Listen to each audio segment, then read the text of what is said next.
여러분, 요 근래 가장 최근에 내가 행복하다라고 느끼신 적이 언제이신가요?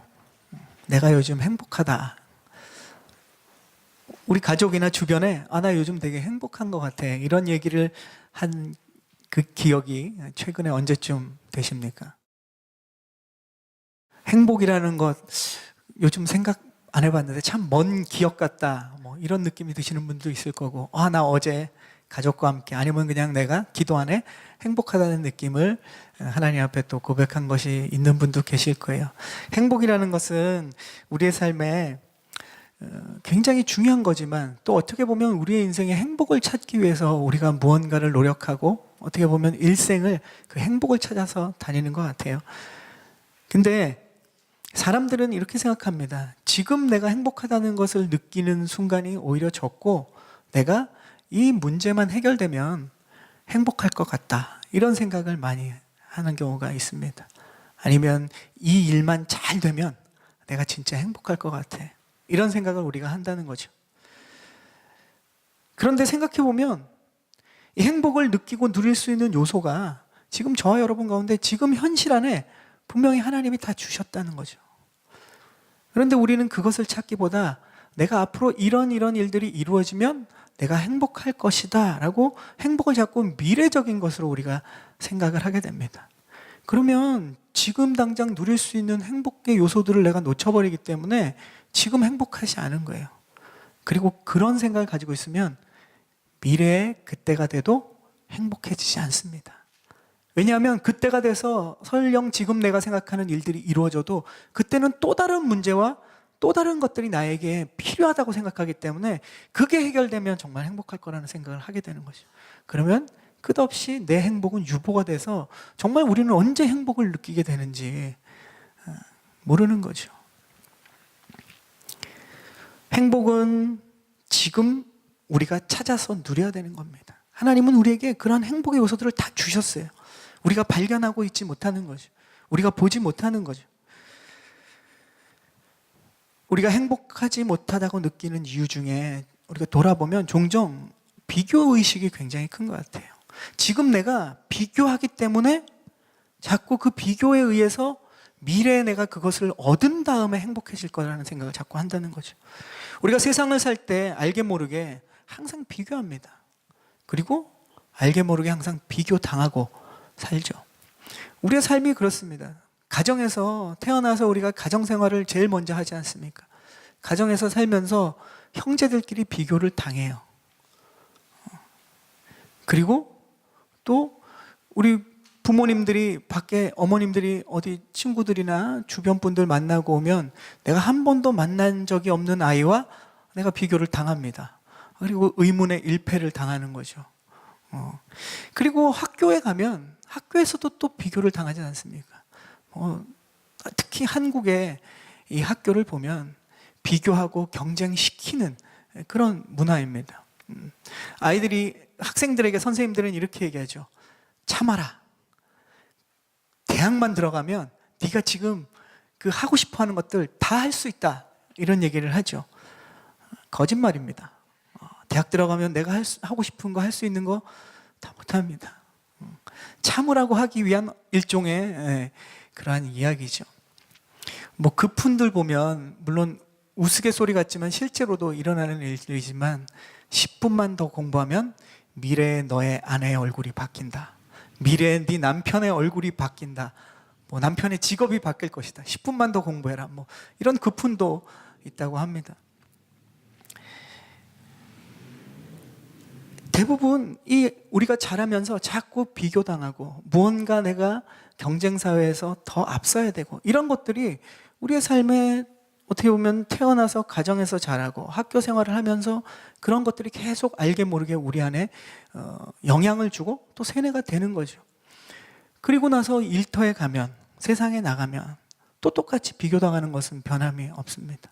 심지어는 교회에서도 무언가 비교하고 이런 것들이 교회 안에도 자리 잡고 있습니다. 그래서 자녀들이, 우리가 볼 때, 특별히 이제 가정의 달을 맞이해서 자녀들을 볼 때 우리가 이 자녀들이 나중에 행복을 누릴 수 있는 그 조건을 갖추기 위해서 지금 당장은 무조건 참으라라고 가르치는 것보다 지금 우리 자녀들이 행복을 누릴 수 있는 것들이 무엇인지를 깨닫게 하는 법, 이런 것을 가르치는 것이 우리 부모에게 더 지금 필요한 시기인 것 같습니다. 오늘 하루 만약에 자녀들이 행복을 누리고 있다면, 또 행복을 누리는 법을 발견했다면 미래의 행복을 위해서 오늘을 인내하는 것도 행복하게 인내할 수 있을 것 같아요.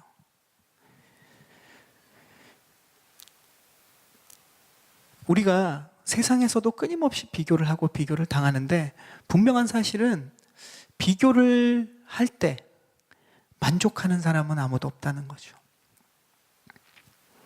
비교하기 시작하면 행복은 점점 멀어집니다. 왜냐하면 비교할 때 그 비교 속에서 자기가 항상 우위에 서는 사람은 아무도 없습니다. 잠깐 내가 어떤 비교에서 내가 더 괜찮아, 내가 더 좋아, 내가 더 우위에 있어 라고 생각하는 순간 나보다 더 잘난 사람이 항상 나타나거든요. 그러면 그때 그 비교를 통해서 행복을 얻던 사람은 그 비교 때문에 불행해지는 겁니다. 그때는 더 열심히 해서 저 사람을 이겨야겠다라고 다짐하죠. 나중에 그 다짐이 이루어질 때까지는 불행한 거예요. 그리고 그것이 성취되어도 나중에 결국 나보다 또 더 잘난 사람은 항상 있기 마련입니다. 그런 비교를 통해서 만족을 얻고 행복을 누리려고 한다면 우리 일생에 행복은 정말로 찾아오지 않는다는 것입니다. 오늘 말씀에 보면 이 행복을 누릴 수 있는 정말 많은 요소를 가진 한 사람이 나옵니다. 그런데 비교의식 때문에 불행해지고 두려움에 휩싸여지고 인생 자체가 파멸에 이르게 되는 한 사람을 오늘 성경은 소개하고 있습니다. 그 사람이 바로 이 사울 왕인 것이죠. 그는 어쩌다가 이렇게 돼버렸을까요? 처음부터 그러진 않았어요. 단계들이 있습니다. 그것을 오늘 말씀을 통해서 우리가 살펴보기를 원하는데요. 시작은 아주 작은 것부터 시작됐어요. 우리 6절부터 9절까지의 말씀을 우리 함께 읽어보겠습니다. 6절 말씀 시작. 다윗이 블레셋 사람을 죽이고 군사들과 함께 돌아오는데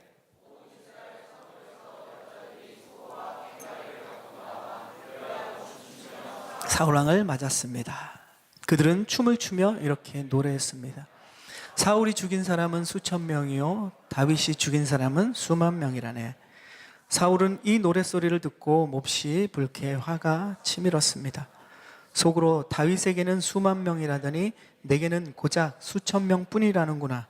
그가 더 가질 것은 이제 이 나라밖에 더 있겠는가 하며 그때부터 다윗을 시기하고 질투하기 시작했습니다.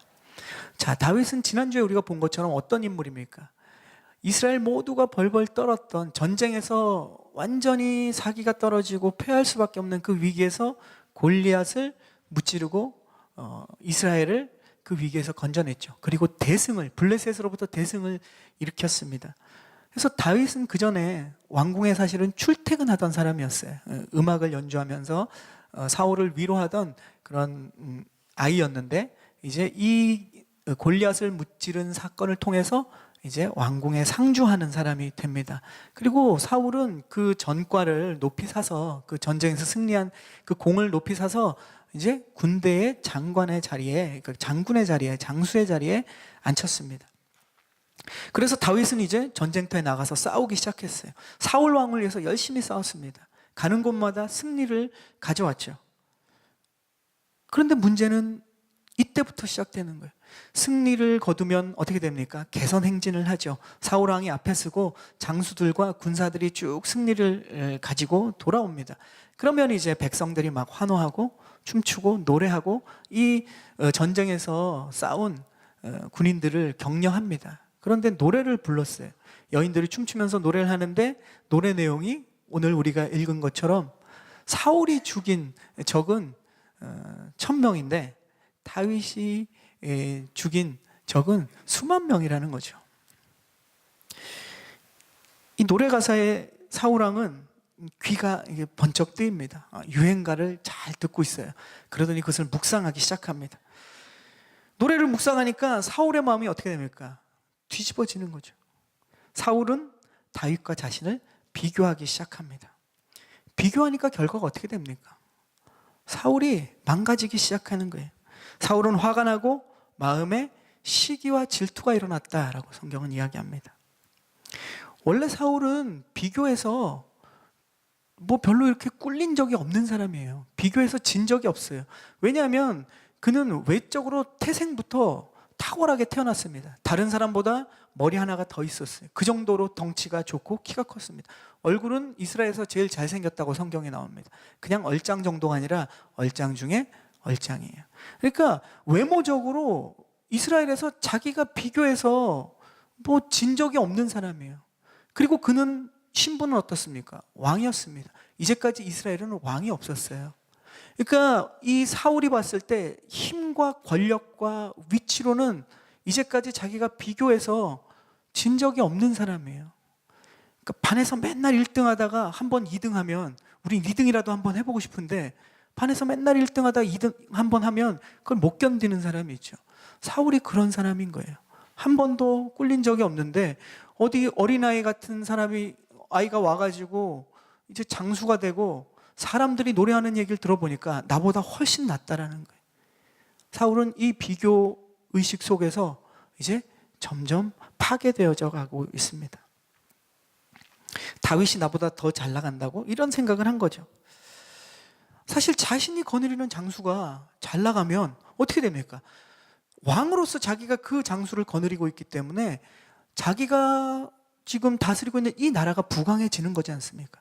다른 적들에 의해서 점점 자기의 왕국이 승리를 더 하는 것인데 사울은 그런 생각을 가지고 있지 않았습니다. 그걸 못 참는 거예요.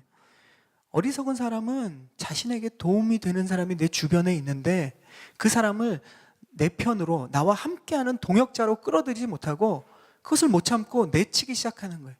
그러면 그게 자기의 영역이, 자기의 능력이 점점 더 쇠퇴하는 것인지를 깨닫지 못하는 거예요. 사울왕의 그릇이 그 정도밖에 되지 못하는 모습을 봅니다. 이런 시기와 질투가 사울왕을 점점 더 어떻게 파괴해 가는가, 우리 10절과 11절 말씀을 우리가 읽어보겠습니다. 10절 말씀과 우리 11절 말씀, 사울은 어떻게 파괴되어지는지 우리가 말씀을 한번 보겠습니다. 10절 말씀 시작. 다음 날 하나님이 보내신 악한 영이 사울에게 강하게 내리덮쳤습니다.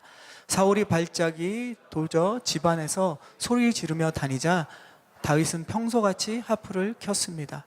그때 사울의 손에 창이 들려 있었는데 그는 다윗을 벽에다 박아버릴 테다 하고 혼잣말을 하며 창을 던졌습니다. 그러나 다윗은 2번이나 그에게서 몸을 피했습니다. 자, 이제 어떻게 됩니까? 그가 질투하고 시기하니까 그 마음 가운데 악한 영이 사울을 강하게 덮쳐서 그가 소리를 지르면서 발작을 했다라고 성경은 이야기합니다.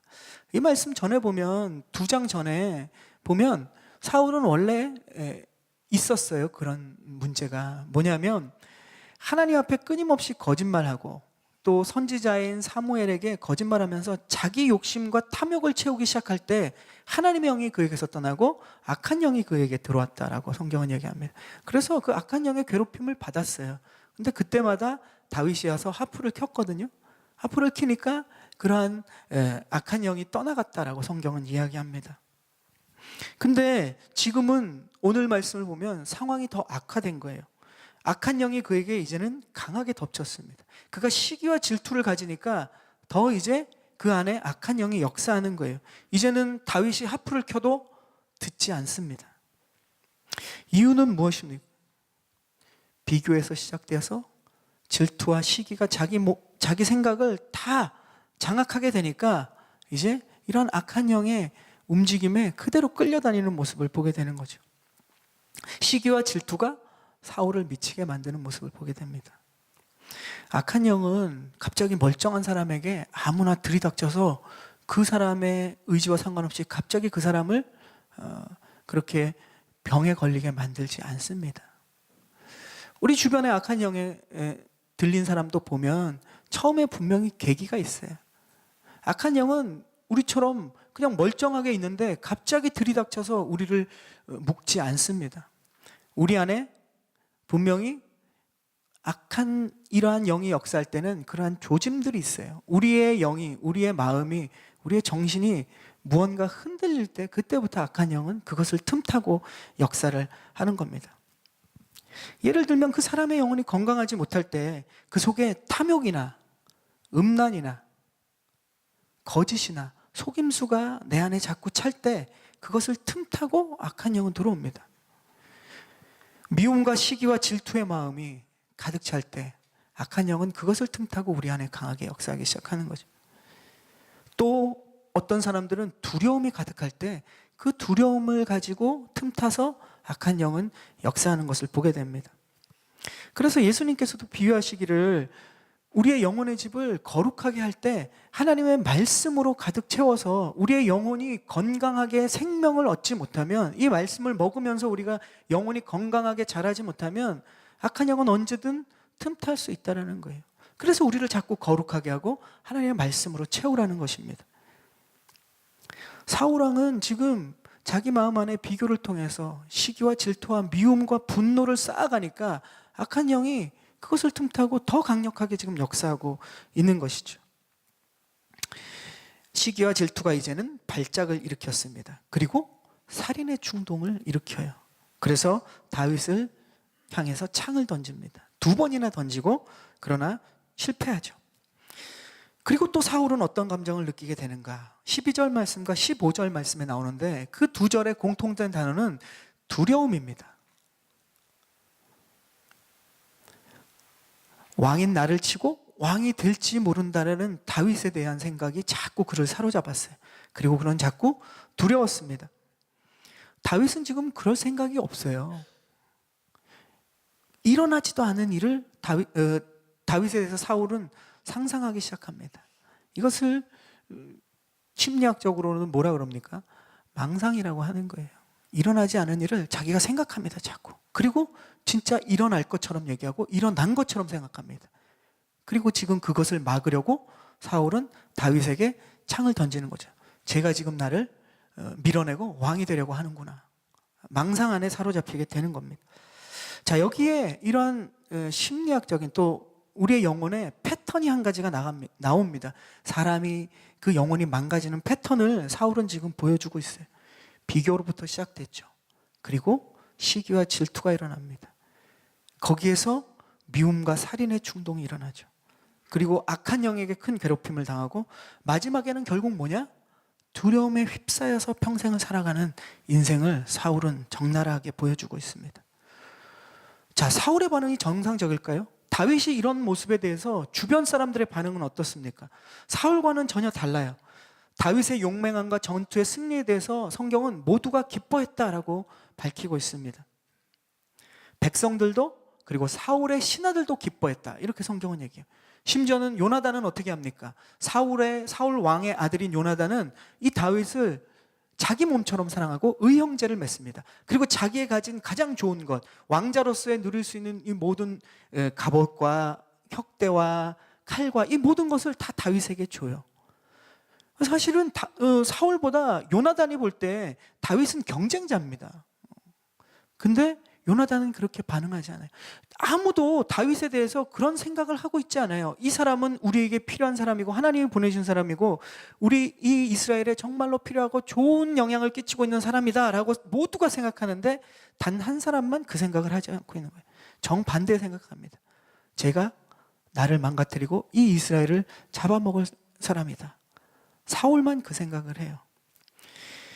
여러 가지 사건 속에서도 사울의 그 내용들이 나오지만 오직 사울 왕망이 기뻐하지 않고 다윗을 미워하는 그런 굉장히 고독한 사람입니다. 고립된 사람이에요. 고립된 사람의 특징이 뭔지 아십니까? 두려움에 휩싸여 있어요. 우리 주변에 보면 혼자 생각하고 혼자 고립되어 있는 사람을 보면 이야기를 나눠보면 두려움에 쌓여 있습니다. 그래서 혼자 있는 것이 좋지 못한 거예요.